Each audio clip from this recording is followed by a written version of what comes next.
2, 1.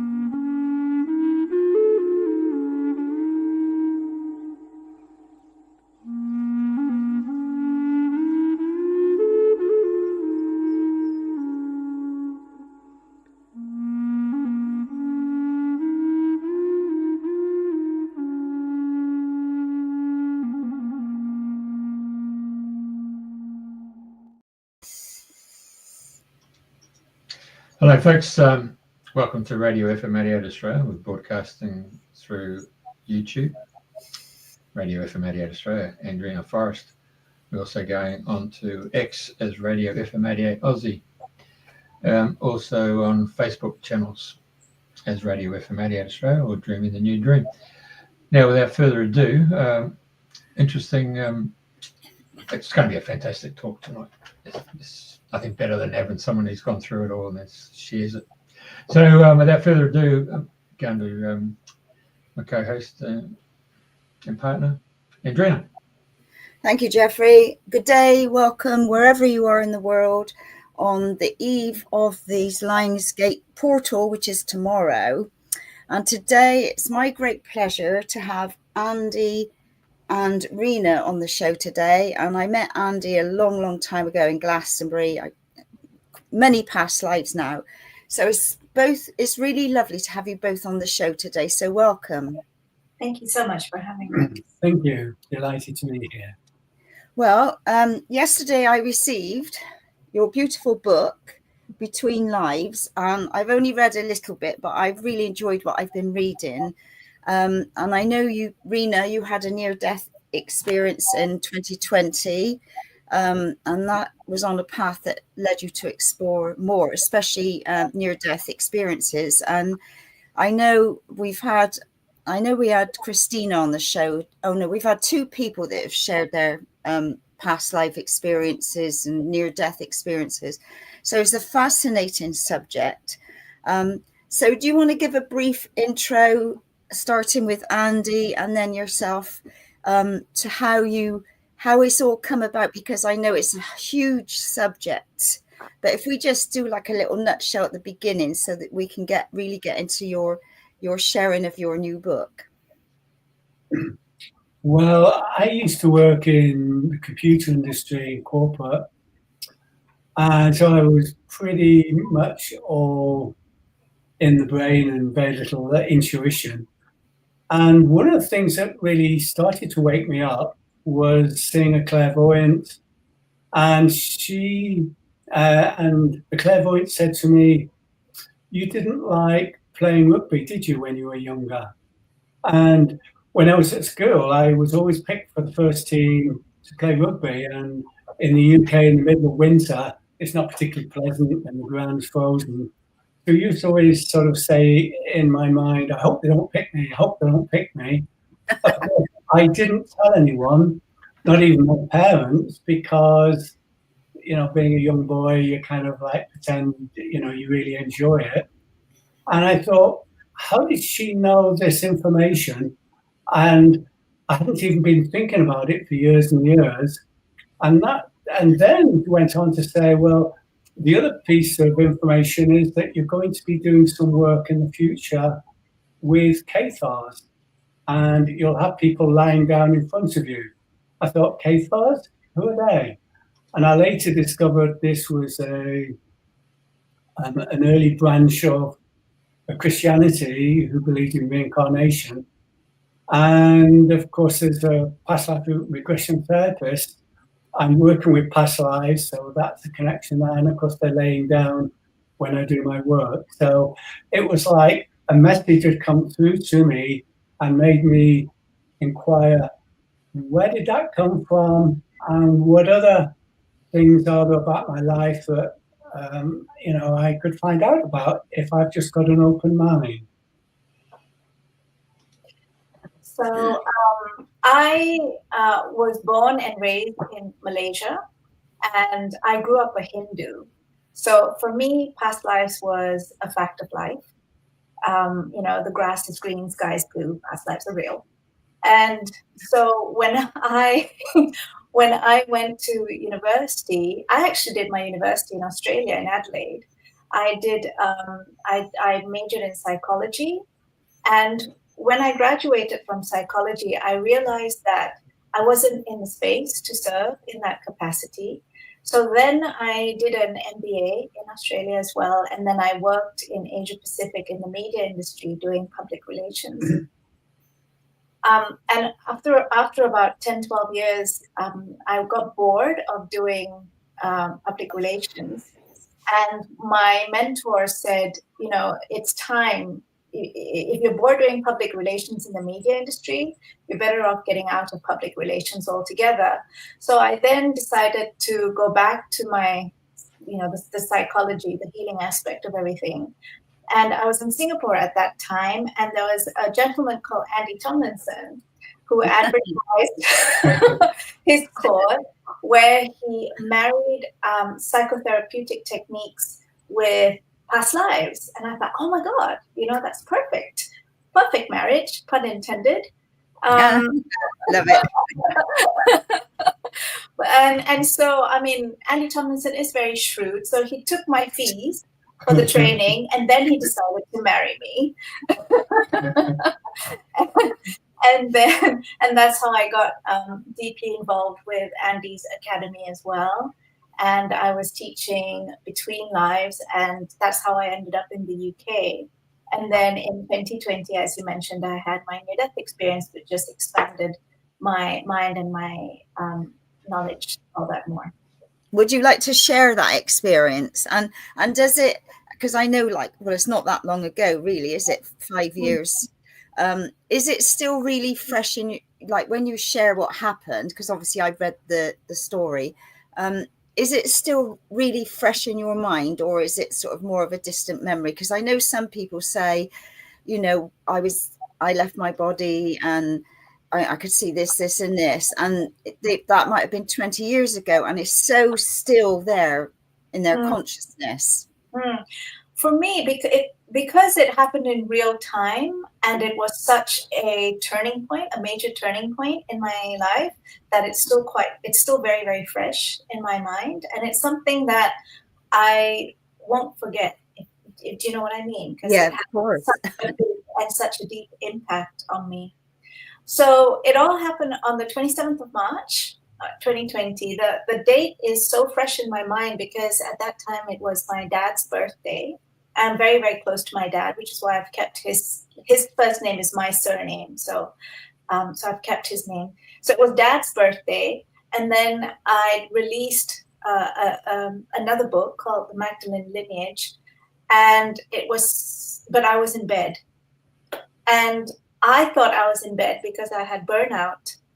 But about 5 days later, what I realized was that there was I felt like two metal bands pressing around my chest. And I found it really difficult to breathe. And at that point, I realized that I had COVID. And COVID at that point was so early. Such early days of COVID. Nobody knew what was happening with COVID, apart from the fact that people were going to hospital, they were intubated, they were isolated, and then, no, in little dark rooms, and then they all died. That was the message from the media, COVID equals death. And I didn't want that for me. So I turned to Andy and I said, look, I think I've got COVID. No matter what happens, is it okay if I stayed here at home? And Andy was very sweet because in those days, you had the lockdown, and so it was just Andy and I and the dogs in the house. But Andy said yes, and he picked up the burden of taking care of me. So apart from, cleaning myself and going to the bathroom, Andy did everything for me. And because I was in bed, I couldn't get out of bed. I was so fatigued. And there were a few times when I thought I was going to die because I couldn't breathe. And, I had little panic attacks. But then it was the 10th of April when Andy sort of at night, he came, he said goodnight to me, and then he took the dogs and he went on up to his room. And I reached over to turn off the light. And this was so fresh and so it was, it's so lucid in my mind that I knew that when I closed my eyes, I wouldn't open them again. And there was such a peace and a calm that fell over me.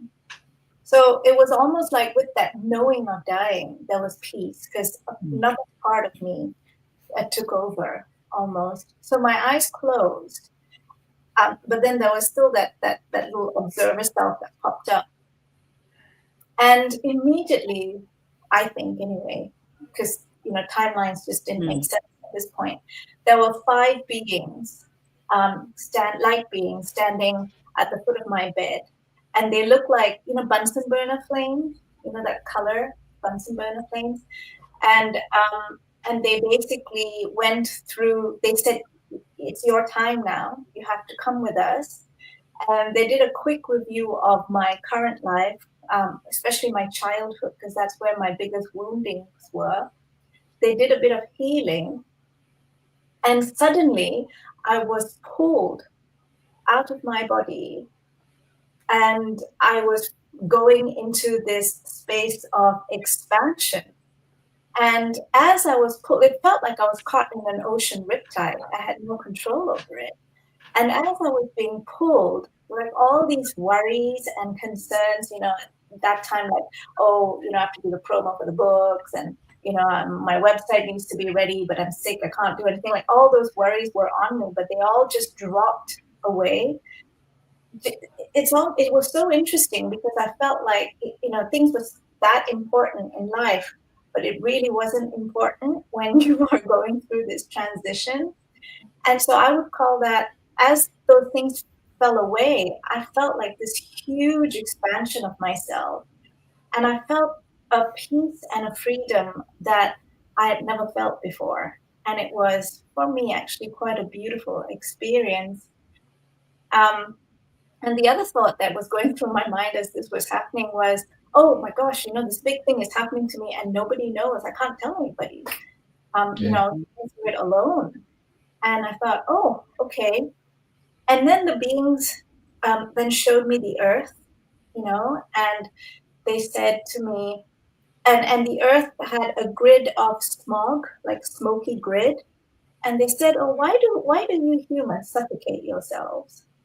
and at that point, I was going through my own thing, and I was just kind of nodding, because, here I was going through something else. And then they said to me, okay, well, it's time to go further now.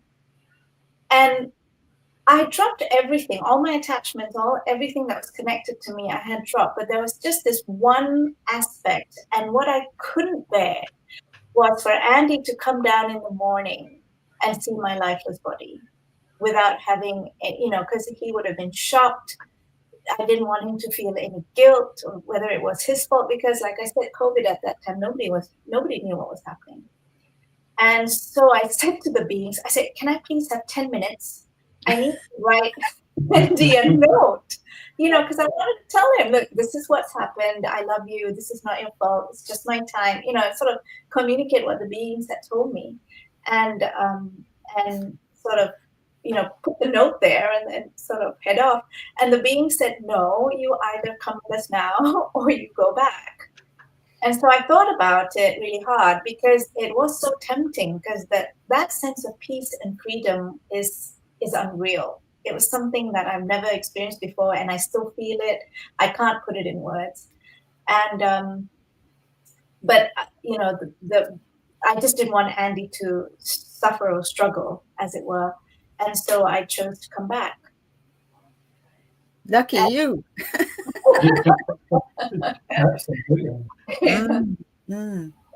Because I've heard people say in the past, like, you're given a choice, they want you to come that way because there's more you can do over the other side, so to speak. And yet there's still plenty for you to finish off down here. So did you find it quite a hard choice? Or was it, no, I need to go back to be with Andy and complete what I need to complete? It's interesting, because as part of that process of moving on, one of the questions I did ask the beings was, but I have so much left to do here, because in my mind, I had to do the promo for the book, and then there was another book coming out, and I'm sitting there thinking, my work's not done yet. And they said, no, your work is finished. You can, like, your earthly work's finished. You can continue, in this expanded place, or you can do it here. So that was the choice I was given. At that point, with my ego consciousness, and let's call it the soul consciousness, when I was in my soul consciousness, it totally made sense. But when I came back into my body, I'm still, it's kind of making sense a little bit. But that depth of understanding is not there. So, so I had a choice, and I came back because I could do the work either here or there. So do you feel that it's given you a completely different outlook on life and the work that you're doing because you've been through that experience? Oh, yeah. I mean, this has totally changed my life. I mean, one of the things I realize now is that our greatest currencies are our energy and our time, because these are the two things we cannot get back. And to live, I'm living much more intentionally now because I feel like I have a second chance. And so I'm very, very careful with how I spend my time and my energy, with whom I spend my time and my energy with what I'm doing. And I have very, very firm boundaries about that, which I used to not have before. I'm also feeling like a pull of my heart a lot more. Does that make sense? Yeah, and I'm doing what my heart wants more than what my what I think I should be doing. I'm just following more the subtle energies around. And it's also interesting because when I came back into my body, that expanded sense energy of mine was still very, very expanded, and it was very subtle, and I was picking up things, very, very subtle, intangible energies everywhere. People would call it being psychic, but I call it picking up intangible energy. So for example, it was, I think, a couple of days just after my near-death experience, I was in my bedroom, and on the balcony in my bedroom, and my neighbor was mowing his lawn. And I was watching him, and then Andy came up to me, and then he said, "Oh, what's going on?" I said, "Oh, our neighbor's having legal issues." And I was just picking it up. And Andy said, "Well, how do you know?" I said, "Well, I'm just picking it up. I don't know. He's mowing the lawn. He's got legal issues. Like, I don't know what to tell you." And about a week later, Andy went out into the garden, and he bumped into the neighbor, and the neighbor complained to him about his legal issues. And what I realized was, this guy was obviously thinking about it, and he was putting it out there like a big ripple. And because my expanded consciousness was there, and I was picking up, on his intangible ripples, and it was kind of filtering back into my brain. So that's when I also realized how much intangible energy there is out there in this world, and to pay more attention to that than the loud, the more tangible stuff, senses that we're really used to. So do you find you're getting more and more of the senses and picking up things more now than you did then, since that experience? Yes, I am definitely getting more, but I've managed to, because when it's so big, everyone is releasing energy into their little ripples. Everyone has thoughts, everyone has emotions, and it started to get really overwhelming initially for me. So I've had to actually sort of fence myself in a little bit, so I don't pick up too much, and like it's not so overwhelming. So I've had to learn to manage that. But yeah, I am picking up more of the subtleties now. Yeah, because it's like being an open receiving station, isn't it? Exactly, yeah. And it's too much. Yeah. Yeah, I understand that. But I know, like, we used to do funeral work a long time ago, and we always used to say to people that you've been promoted, And when God calls you, or divine, whatever you want to say, you can't say, can I have another week? I just need to finish that, or I need to do that, or, I want to finish that. There's no 5 minutes, weeks, or 2 weeks. When you get the call in, you're promoted and that's it. So it's interesting what you said, could you go back and have just finished this off? And there was a no. I mean, so from the beings of light, for you asking for a little while to go back and say, you think, well, it sounds a bit silly, really, doesn't it? In the nicest respect.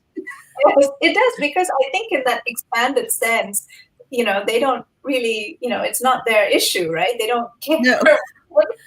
my little world, this was really, really important. And they were like, well, you can go back to your little world, or you can come back here. And I chose to come back to my world. Well, I'm very glad you did, so that you're here now. Oh, thank you. So, right. So for people that, I've had a sort of couple of pass or hypnosis and things like that, but I can't say for me, it's not a path I followed, and I didn't feel when things happened, it was really me. It was a funny, that was where I was then. So what would you say to people to explain more about, past lives and regression and the work that you do, and consciousness and all of these things? There's so much going on. Like, we are now going into the new earth. The new earth has been birthed, and we're all working through different stages and what have you. So there's so much going on at the moment. So where would you like to start with? Somebody that doesn't really understand hypnosis, or has never had a session, going into their consciousness and what it involves, and what is out of it for people. Okay, well, there's two reasons why people would explore that. One of them is for a therapeutic reason, or they want to find out more information about themselves. Perhaps, as Reena brought up the word soul, perhaps call it a soul level.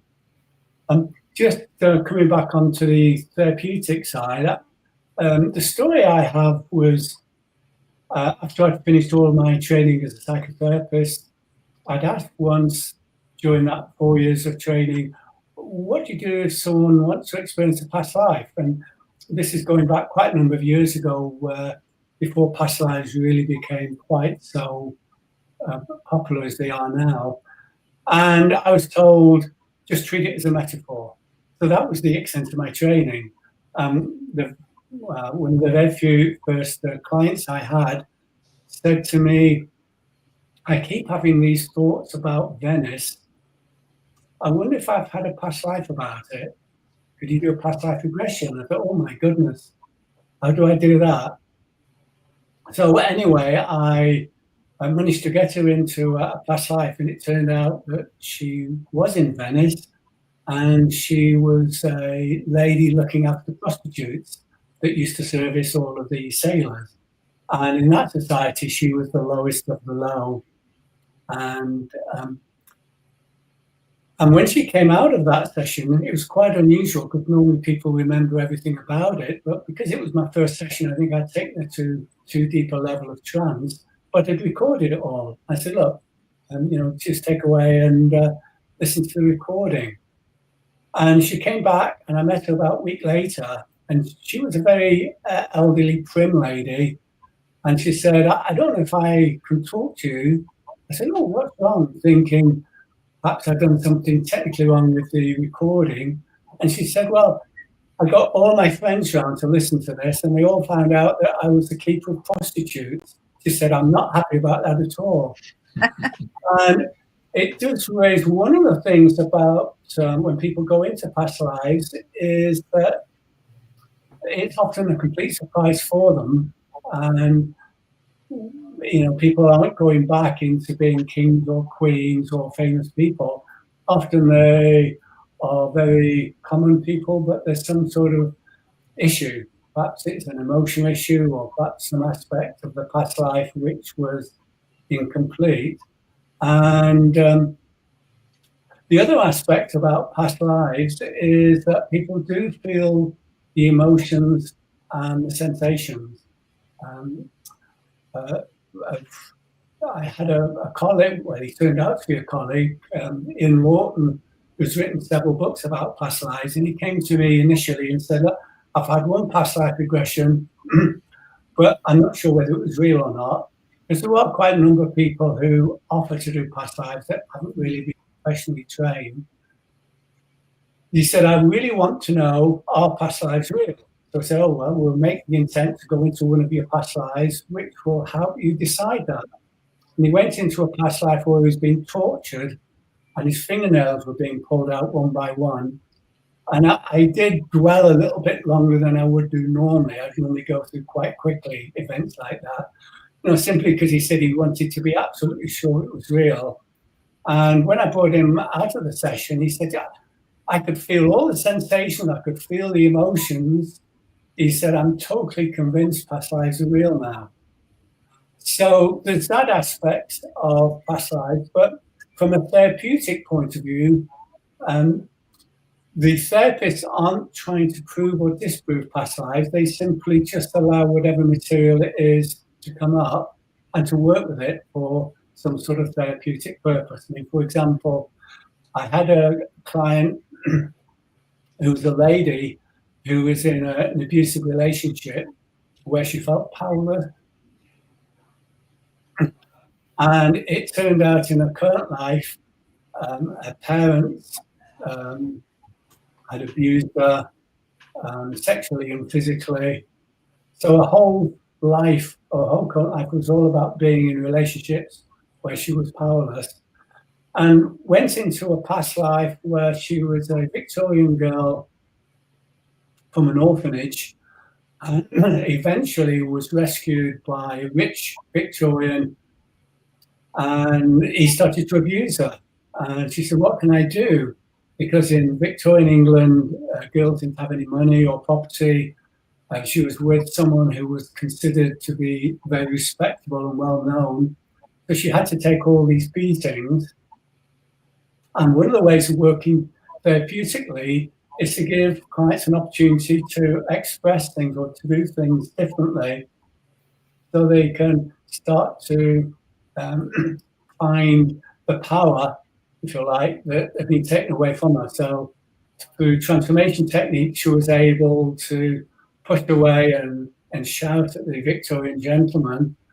And then with transformational work in the current life, she was then able to stand up to her current partner and say, treat me well or leave, which may sound very simple, but when someone is powerless, it's probably one of the hardest things to do. And he left. She was able then to engage in new relationships, having found this power. And this power came from really going all the way through to the past life and discovering what the cause of the issue was, finding a way of how to do things differently, and bringing that into the current life in a helpful way. So that's one of the ways that past lives could be used.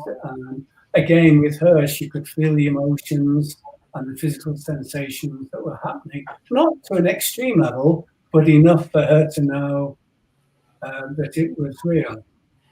But the other reason that people may want to explore past lives is to understand more about who they really are.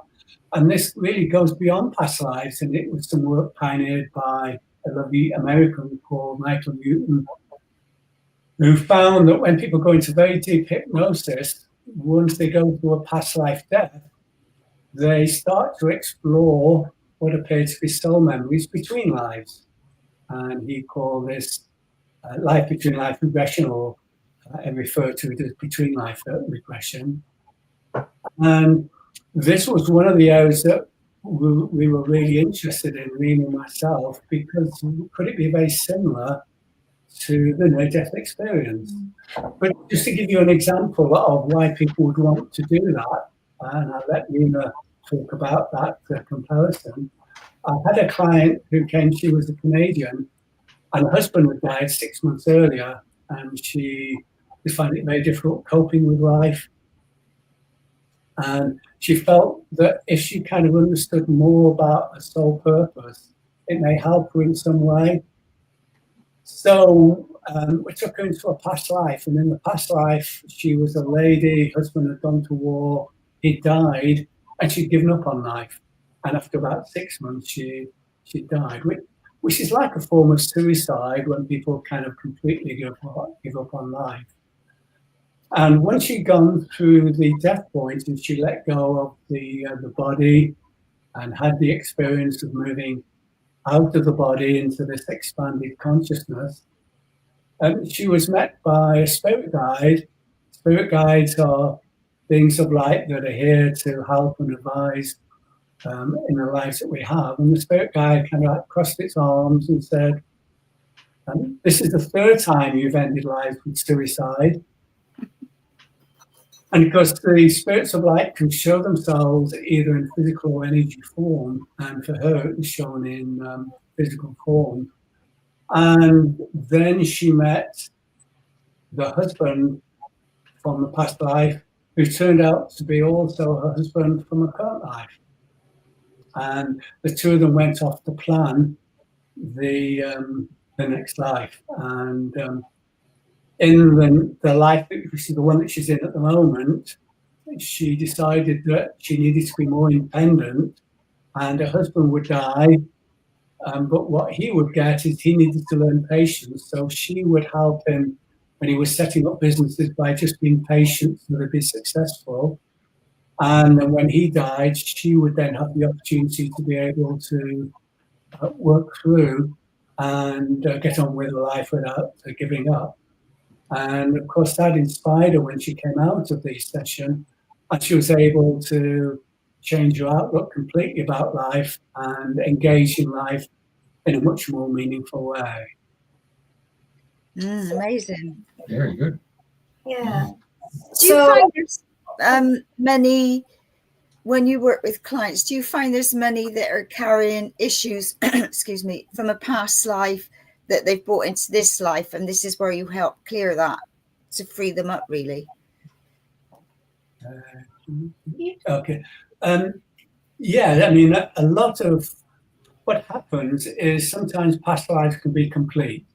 So whatever people came down to learn about, and often if they've met, if you like, what was the plan for that life, then often the passing is very, very straightforward.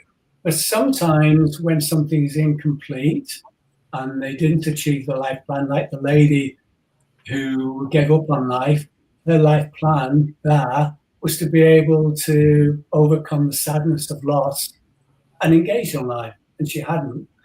And it's her choice as a soul to really come back and to try that again till she gets it right. Try to change the circumstances, maybe change the sex or relationships. And other souls are there to help to go through and do that. So there's not many people that have been through all of their lives without something that's incomplete. So most of us are working through remnants from past lives. Sometimes it can be reoccurring emotions which are clear. Sometimes it can be physical sensations that come through.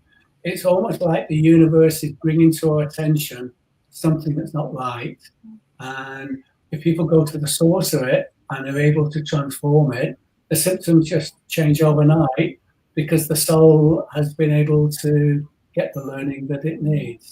So in Hinduism, what we believe is that this particular life is like your snapshot, like a little photo of, the short aspect of your soul's journey.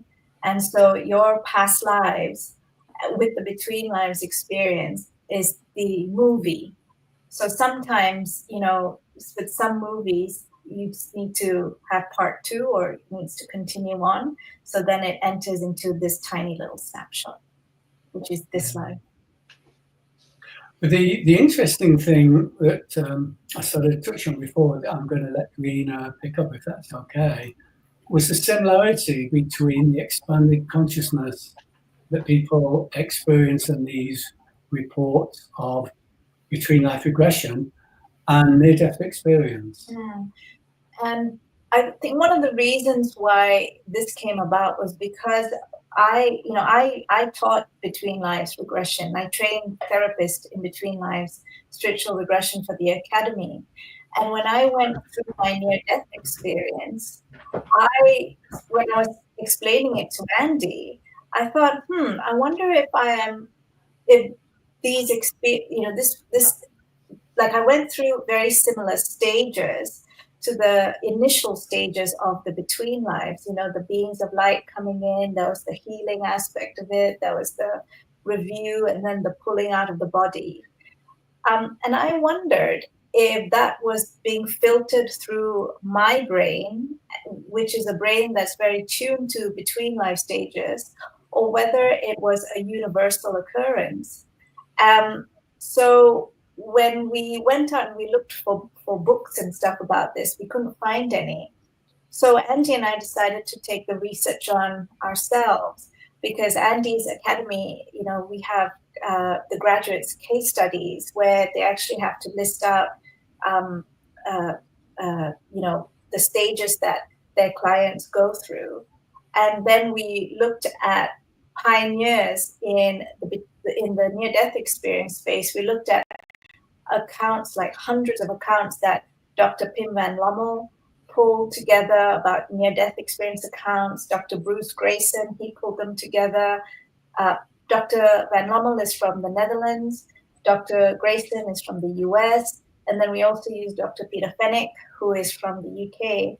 So we had about 500 Between Life cases from around the world taken at different times. And we also had about nearly 400 near-death experience accounts from around the world taken at different times.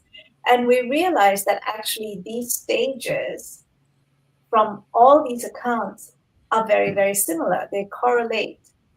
So it just shows that there is something more than our physical body, because we've got the Between Lives regression, which is one process, and then you've got the near-death experience, which is yet another process or state of being that says the same thing, that our souls expand, and that there's an expansion of consciousness. And then we then took it further and we said, okay, so what happens if so there's an expansion of consciousness, so what? And then we realized that there's an evolution of that consciousness, and that's part of that past life, as part of that movie. Our soul continuously learns, continuously expands, continuously grows. And then, like you said, at this time, it's such a pertinent time, because there is an expansion and an evolution on a global level. So what does that say for our souls? We can also evolve our souls without going through something as extreme as a near-death experience. We can do it whilst we are in the body. And that's how, that's basically the reason why we wrote that book, Between Lives. Fascinating. It's amazing how, like both your different experiences, and you've put them together in such a way that it makes total sense. So I'm looking forward to reading the rest of it. So with the new consciousness, I mean, is it new consciousness, or is it consciousness that we're fully aware of? And you're saying it's a new consciousness, or are you saying because of all the changes that are happening on the planet now, this is like the new way? I think we can I take this? So I'll take this first and then I'll just pass it on to Andy. So if we look at it, and I'm not an astrologer, but we have to bring in astrology here. If we look at Western astrology, we are moving astrologically from the age of Pisces to the age of Aquarius. And every time, and this movement of ages takes 2,200 years. So the last time we moved ages, it was from the age of Aries to the age of Pisces. And that's when Jesus came along. And he shifted the consciousness more to a one loving God consciousness. And before that, it was from the age of Taurus to the age of Aries. And when that happened, there was Moses. Moses shifted the consciousness from, multiple polygamous gods to a one more judgmental God. Jesus came, was a loving God, and then now we are moving to a different consciousness. But the best part is, according to astrologers, this whole cycle not only is a 2200-year cycle where we're moving from one age to another, but it's actually a 26,000-year cycle where we're starting, because we're starting a whole new precessional rotation again. So it's going to be a big shift. But if you look at the Vedic astrology as well, right now we are in Kali Yuga. Kali Yuga is, according to Vedic astrology, is the dark ages, where it's the most dense. But at this point, we are also moving out of Kali Yuga, and we are ascending our consciousness. Some Vedic astrologers say we're going into the Satya Yuga, which is termed as the golden age. But some astrologers, Vedic astrologers, are saying we're going to the Iron Age, and then we'll go up to the Silver Age, and then we'll go to the Golden Age. But no matter what they're saying, there is a shift in consciousness that is supported by astrological events. And in our view, what we see is happening is that the earth is going to go through this shift no matter what. And the earth, it's being supported because we're just being bombarded by a lot of high vibration energy that's coming in. And we are all energetic beings, right? Our whole body, our thoughts, our emotions, everything that we put out there, that subtle, intangible energy, that's all energy. So when we are constantly bombarded by high vibration energy, there is huge agitation. It's almost like we taking a carpet, a dusty carpet, and we're sort of doing that, we're agitating it, and all the dust comes out, and then you're lifting under the carpet and you're seeing, things that you don't want to see, but we're cleaning it all out. Right? That's the whole reason why everything is being pushed to the surface. And this is why we see so much, well, let's call it drama out there. Yeah. Right? There's like extreme polarization. There's so much drama because, our whole energetic place that we live in is being agitated. But in doing that, what we are seeing is, are we resonating with this? Are we resonating with that? What systems are coming down? What do we have to change? How, what belief systems we have to change? What conditionings do we have to break so that we can then move into this new phase, into the age of Aquarius or into the Golden Age or the Iron Age, whichever one you want to believe in. What we need to go into this new phase in a clear way that's in total resonance with the vibrations that's coming in. And so this is where we are saying that, this is where the new vibrations, the new consciousness is being birthed. Totally. Because, we're all, well, a lot of us are aware now that more and more people are having awareness that there's something's going on, that they've been fed a lot of untruths or lies. There's a lot of unrest with, when people are finding out what's really going on and how they've been lied to. But on the other hand, more and more people are finding their inner being and doing the inner work and not relying on other people outside of themselves for their information, because we have got it in between, and is tuning into our own energy and our own vibration, isn't it? Yes. And there's just, I'll just say this thing and then I'll pass it to Andy. And there's also the intangible energy. So a lot of people are listening to the words, but not so much of the emotion, the emotion that's coming behind the words. There is a really amazing gentleman called, and I think his name is David Hawkins. He wrote a book called Power versus Force. And in this book, he actually matched out the frequency of emotions. So he said, the lowest frequency, the emotion with the losest frequency is Earth. Sorry, it's not Earth. The emotion with the lowest frequency is shame. Sorry. And I was thinking of something else. And the emotion with the highest frequency is enlightenment.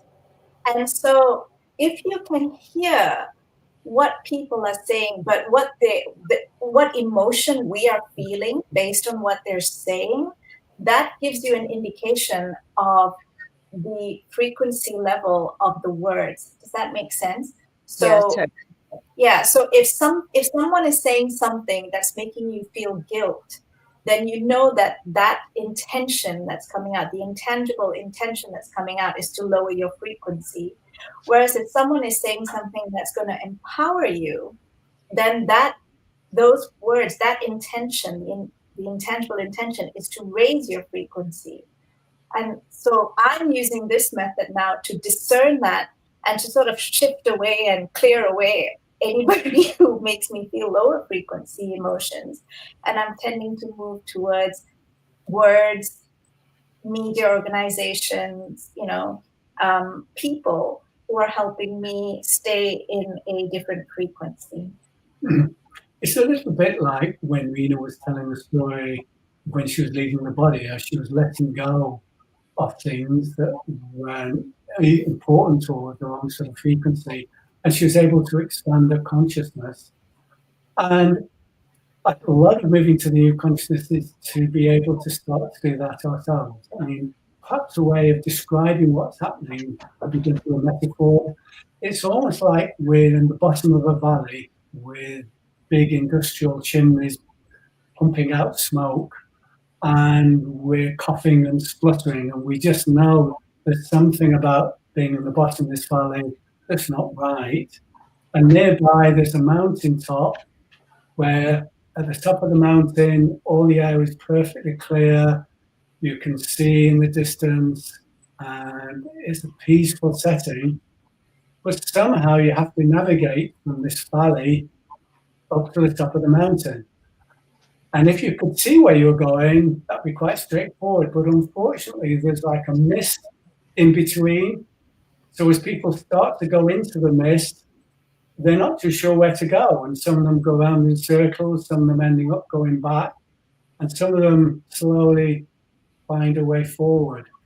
And to get through the mist, we have to use our internal guidance, our intuition. So a lot of the work that Reena and I do are working with people to help them develop their inner compass to make it easier for them to do that. And we've done that through the book that you introduced before. We do workshops, retreats to help people do that. And I know lots of other people are helping people develop that inner compass, because without it, it's very difficult to know where to go. Because if you're by yourself in the mist, you need a compass to really tell you which direction to walk in. Yeah. Mm. And also when it comes to control uses fear, control uses guilt, and control uses shame. And so if there is anything that's coming out, if you don't do this, this will happen, and then you feel fear, that is not the vibration of the new consciousness, right? So we just disengage from that. If you do this, then this horrible thing will happen. And if you feel shame, again, disengage and move to something else. That's how we are actually navigating, this shift of consciousness, as it were. Mm. Mm. Right, I saw a couple of questions, Jeffrey, that you put up. Right, Thomas says, so near death, when you technically die and you get revived, would you say you got revived? Yeah, I got revived, but I didn't get revived via, medical means. I came back into my body, yes. But technically, near-death experience is when your heart has stopped beating, yes. We are in the silicon age. He's been a smart ass, I think. I don't know what silicon age is. No, normally. Yeah. I think that relates to so many females getting breast implants and bloody bums and silicon age. I think that's what he's referring to. I mean, I don't know about the breast implants, but I mean, it's interesting about the AI because according to astrologists, and I'm not an expert in this, so this is just hearsay, the age of Aquarius is going to be an increase in technology. So, there you go. I don't know enough about that. But it's like all tools, they can be used in a helpful way or an unhelpful way. For example, a gun, that could be used for defense if necessary, or it could be used to go and attack people, or a knife could be used to cut meat, or a surgeon, or it could be used by someone in practice. So it's not so much the tool, it's more the intent of the people who are managing it that's important. And as more people wake up and start to use these tools in a helpful way that enriches our lives, then it serves a useful purpose. What was it Carol said there, Jeffrey? Could you put it back up, please? Why do light workers often have such difficult lives when a little more help and guidance from spirit will enable them to work better and assist so many more? Well, I think perhaps because light workers are starting to wake up and are starting to realize that there's things that they need to clear to raise the vibration, whereas a lot of other people are still asleep and they're living in, if you like, the old consciousness. There's help available to everybody if people ask. I mean, you and I do a lot of work with light workers that come in and we help them. And there's a lot of colleagues that we have that do the same as well. I mean, for example, regression therapy and past life therapy, there's a lot of wonderful therapists around. And, their role is to help light workers when they're ready to start to work through these emotional issues and to start to embrace the new consciousness. So it's something that's available for everybody, but sometimes we hold ourselves back. And maybe sometimes it's the conditioning, that, conditioning has a really big impact. Just to give you a little simple example, I found when I was in corporate, I could never say the word I want. And it's quite an assertive way, I want you all to leave the room because it's on fire, But if you can't say I want, you say, please could you, and it'd be really nice if you could all go towards the outside of the room. It's not very assertive. And I couldn't understand, why can't I say I want? And I found out my two sisters couldn't say it either. And when we were young, Mum and Dad used to say, I want, don't get. Yeah. So it was programmed out of us. And yet we were blind, or I was blind to it. So I think there's a lot of limiting beliefs that we're holding that we don't actually realize that are holding us back. And they're not actually there, but it's our perception that they're there. Whereas in reality that there is help everywhere. And people just really need to be able to ask for it with an open heart, because the intention isn't to punish anyone down here. The intention is to help them work through their life issues and raise the vibration and embrace the new consciousness. And sometimes, where there is the most lack is where our growth is. So, for example, I come from Malaysia and I love the Malaysian food. And then when we moved here, where we're living now, which is in the country in the UK, it's beautiful. I love living here, but oh my God, I can't find Malaysian food anywhere. And because in Malaysia, it was so easy. You just walk out, you can go to a street stall and you can get something really tasty, really filling, really nutritious. And then you come back. I never needed to learn how to do it. But here, when there's this lack of Malaysian food, I've had to learn to cook my Malaysian food so that I can enjoy it. But in there lies the growth and the evolution. So, sometimes I think a lot of light workers, they come down with this, because when you're in the spirit realms, in between life state, you can say, yeah, I plan to do this, I can do this, I can do that, I can do that. It's like us being on a flat surface in the comfort of your home going, yep, I can climb Mount Himalayas and, I'll be Mount Everest and I'll be all good, it'll be easy. And then when you get to Mount Everest, you're like, oh my God, why did I even bother doing this? So it's almost like that, right? You're in the spirit realms, everything's easy. Then you come down and you're like, oh my God, why? But therein lies the growth and that evolution. Hey, while you guys are talking, I'm picking up the fact that there's a game that came out back in the 60s called Monopoly. Well, Monopoly? Yeah. So it's almost like saying, here's a software program, and people, because we didn't have TV at the time, but you had radio. And so you sit around, you would either play cards or you play this new game Monopoly. It was all about acquisition. And it seems really the program was, you find a partner, get married, go and buy a house, have kids, do the 21st birthday parties, get the marriages, have the grandchildren, and then get promoted. And so it's an interesting program.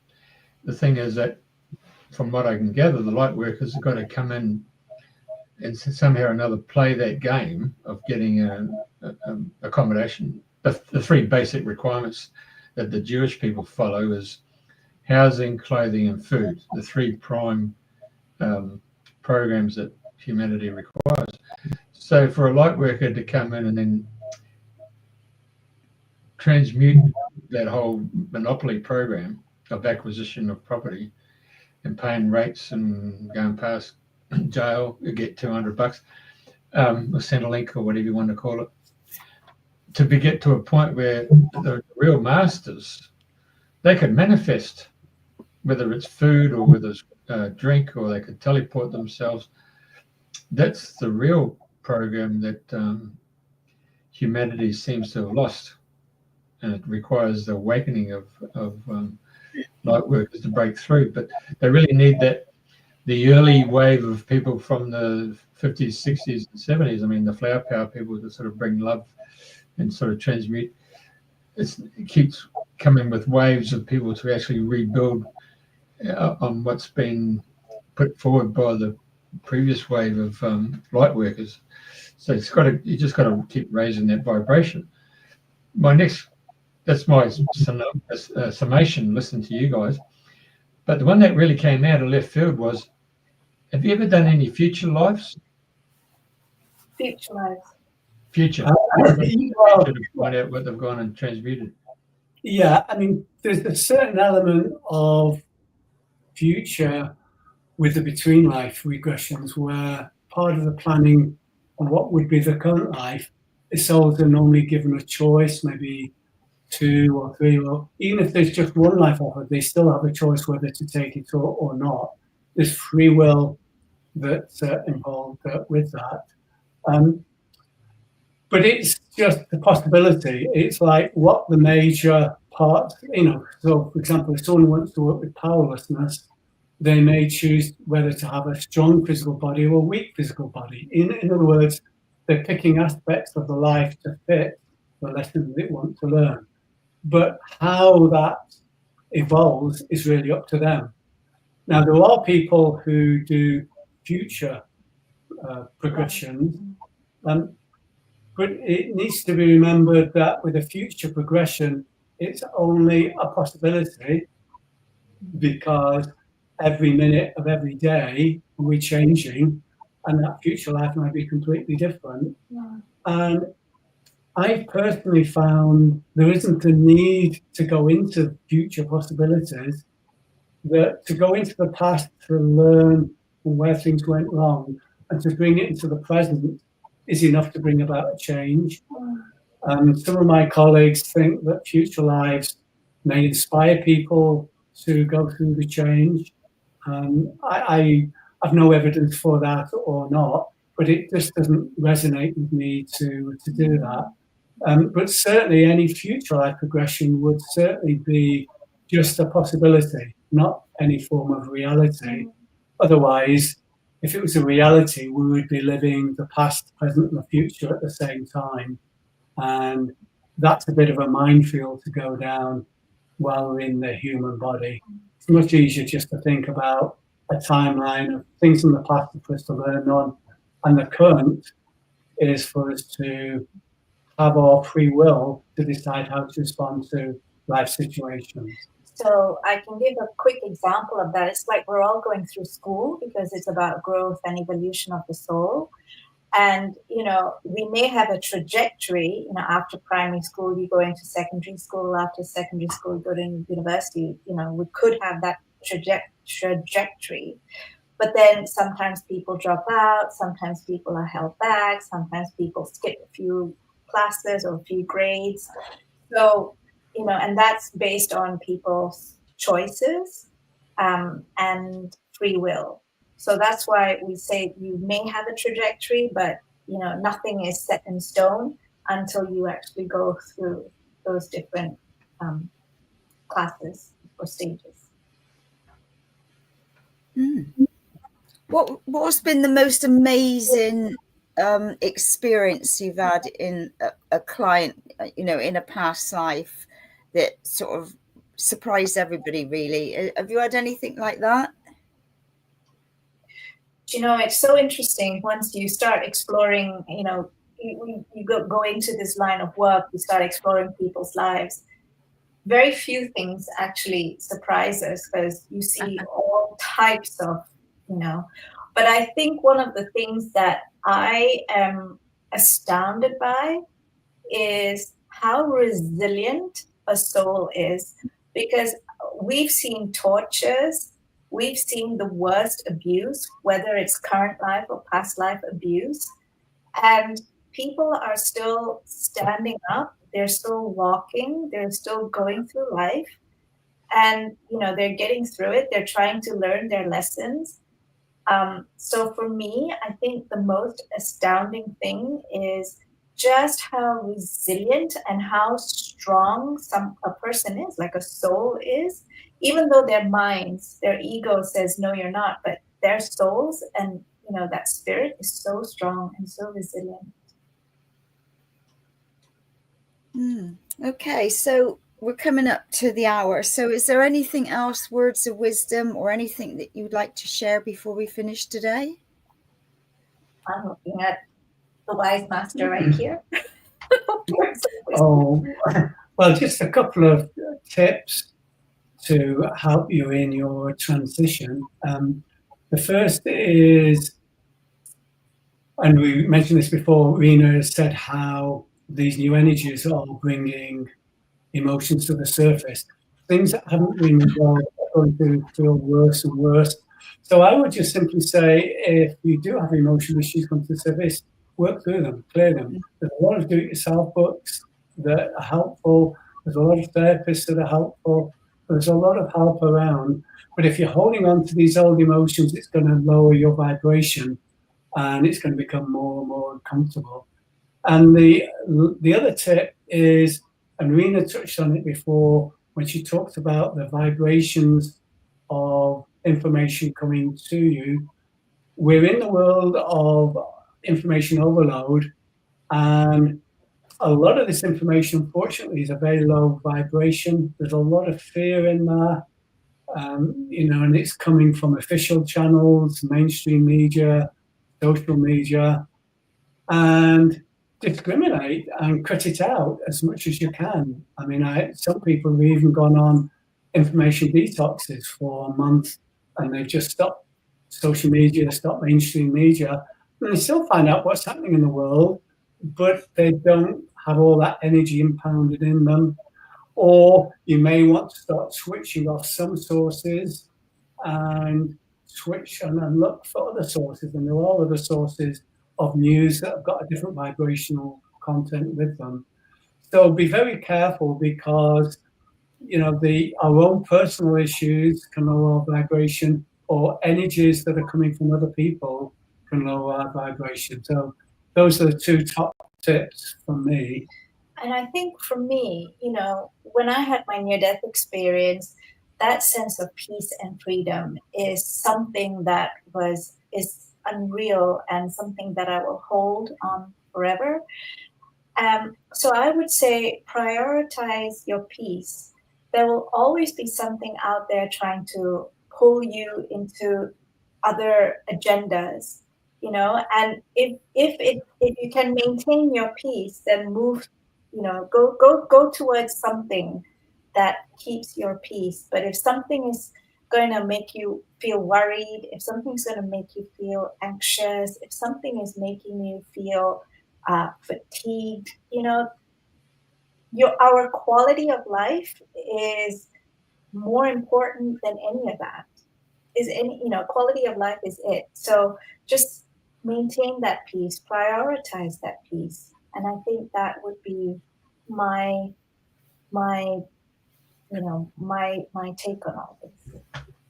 It's funny you should say that, because with having no Wi-Fi, technical issues and data and phone and you name it, it was happening.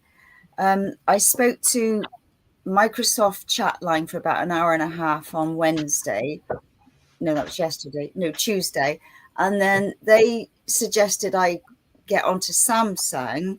So I actually spoke to a lovely guy in the Philippines, and he was so helpful, and he took me through all these options on the computer, on the phone, here, there, and everywhere. And this is like, and I also had my friend Kimberly sent me all sorts of stuff to work through, and she said, try this, and nothing was happening, and frustrations were getting a bit tethered. But when I finished dealing with it all, I thought, well, normally I'd be really rattled, but I realized I was in such a sense of calm and peace about it all. It's just, well, for whatever reasons it's happening, I don't know the bigger picture. But and then I went for a lovely swim in the ocean yesterday, a quick chilly swim, and came back, and another lady rang me from Samsung, and she did like remote on my phone. So she was going in through all the different options. And then so she said, all right, do this on your computer. And I did. And next thing, I'm back online again. So I was so glad. You need to switch it offline for a while. Maybe the universe is doing the right thing for you. Yeah. But now I've got a backlog to catch up on. But anyway, I'm very happy. But normally I'd be ranting and raving about technology, blah, blah, blah, blah. But I realized after speaking to all these people during the day that I still felt very calm and peaceful. Wow. Yes, yeah. Because peace is what is resonating with you. If you feel peace, then you're in what is resonating with your inner soul, right? If you're feeling agitated, there's a dissonance. So that's why, that Totally. peace. Yeah. Okay, one last question. Have you got another book coming out between you? Oh. Well, Reena's got a book coming out, but then that's in the area of fiction rather than non-fiction. Yeah. Okay. It's a while away yet. Yes, I am. I want to make that transition into fiction publishing now. Oh, it's a bit different, eh? Yeah. Well, right. Well, if there's nothing else, it's been an absolute delight to have you both on the show, to see you both, and you sharing your stories and all about your book. It's been really lovely. I've really enjoyed it. So thank you so much. Thank you so much for having us both, Andrena and Jeffrey. Yes. We really appreciate it. Thank you, Andrena. Thank you, Jeffrey. And to all your listeners and your questions as well. Okay. Well, same time, same place next week. And thank you, everybody, for tuning in.